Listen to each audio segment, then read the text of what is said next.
In this video, I'll show you how to get PayPal money off hold and speed up the release.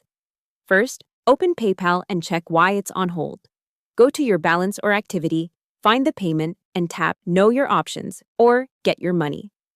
PayPal will usually tell you what action can release it faster. If you sold a physical item, ship it and add tracking. In Activity, open the transaction, tap Get Your Money, choose Product, then enter your carrier and tracking number. PayPal says holds are often released about 24 hours after delivery is confirmed by the courier. If you delivered a service or digital item, update the order status.